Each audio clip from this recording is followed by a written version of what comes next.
তুই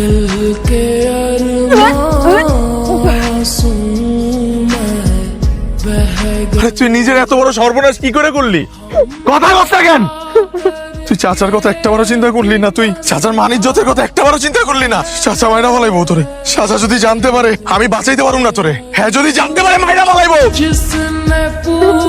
এই আমার দিকে তাকা। ওই পোলার নাম কো আমারে, তুই সব আমারে কো, আমি গিয়ে ওই পোলার লয়ে কথা কমু। ক্লাসের পোলা আছে। তোমার চোখে মায়া আছে, শান্ত শীতল ছায়া, আমায় কেমন আটকে রাখে কাজল চোখের মায়া। তুমি এখানে কি করতেছো? তোমার চাঁদ মুখখানা দেখতে ইচ্ছে করতেছে। দেখছো চাঁদ মুখ? এখন যাও। তুমি নাকি আলতাফ মেম্বারের মায়ের লগে ঘোরাঘুরি করো? আমি ওই মেয়েকে পছন্দ করি। তুমি আমার ছেলে হইয়া আলতাফ মেম্বারের মেয়েরে পছন্দ করো? আমি তোমার অনেক বড় বংশে বিয়া দেবো, তাতে করে আমার বংশের মান মর্যাদা আরো বাড়বে। কিন্তু আব্বা, কোনো কিন্তু না, তুমি ওই মাইয়ারে ভুলে যাবা, আর আজকে তুমি খালার বাড়িতে চলে যাবা। আব্বা আমি কোথাও যাবো না। থাপ্পা 35টা দাঁত ফেলায় দেবো। বিয়া দাও, যাও। ওই রাসেলের পাঠাই দিছি, ও গেলে ওর ঘরের মধ্যে তালা বন্ধ করে রাখবি। সেই দিনের পর থেকে 3 মাস তার আর কোনো খবর নাই। আমি যে তার সাথে যোগাযোগ করব সেই পথ আমার কাছে নাই। আমি কই যাব, কার কাছে যাব, আমি কিচ্ছু বুঝতেছি না।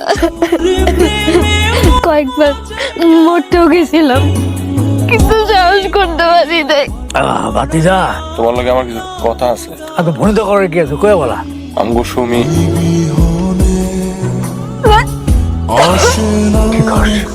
চেয়ারম্যানের পোলার লগে ওর একটা সম্পর্ক ছিল। চাচা বিশ্বাস করে এখানে সুমির কোনো দোষ নাই। ওরে আমি টুকরা টুকরা করে ফেলাবো, টুকরা টুকরা করে ফেলাবো। সারা জীবন ধরে আমার জ্বালাইতেছে তোরে। ওরে আমি চাচা পাগল হয়ে গেছো চাচা। আকাশ আমার ছাইরা দে। জন্মের সময় আমার মায়ের খাইছে, আর এখন পয়রা রয়েছে আমার 14 গোষ্ঠীর তিল তিল করে জমানোর সম্মান রে খাইতে। ওইটাছে আমার জন্য একটা অভিশাপ। ওর বাইজা থাকার কোনো অধিকার নাই। ওরে আমি, ও কেমনে পারলো আমার এত বড় ক্ষতি করতে? চাচা আমি বাইরেই ভালো। আজকে সুমির এই হালের তুমি দায়ী। একটাবার বুকে হাত দিয়ে কইতে পারবা ওর জন্মের পর থেকে আজ পর্যন্ত তুমি ওর সন্তান হিসেবে স্বীকার করছো কিনা?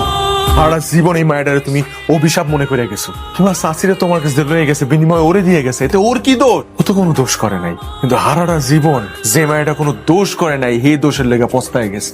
মায়েরা ঘরে একা থাকে, ওর কোনো বন্ধু বান্ধব কেউ নাই, ওর লয়ে গিয়ে কেউ কোনো কথা কয় না। ওরে জিগাইছো তুমি কখন হয়েছে ও কেমন আছে, ওর মনের অবস্থা কি? ওর কোনো গার্জিয়ান না যে ওরে কইবো যে কোনটা ঠিক কোনটা বেঠিক, কোনটা করবি কোনটা করবি না। সুমিরে যদি একটা বা নিজের মায়া মনে কইরা একটু আদর কইরা বুকে জড়ায় ধরতা, তাহলে আজকে ও এত বড় পাপ কামটা করতে পারতো না।